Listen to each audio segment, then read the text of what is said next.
A flooring tile with the shape of a parallelogram with the base 24 centimeter and the corresponding height is 10 centimeter.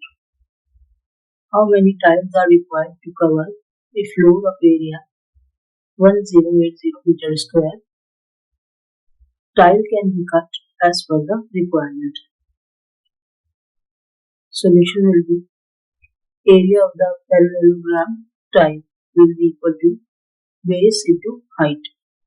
This is the tile, which is the height, which is the base, which is given. It is equal to 10 into 24, which is equal to 240 centimeter square.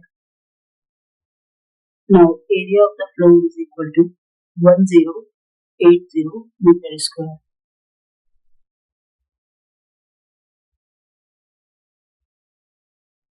We have to convert meter into centimeter first. So it is 1080 into 100 into 100 centimeter square.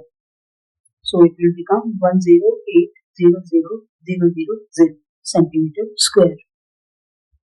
Now the number of tiles required will be equal to area of the floor divided by area of one tile,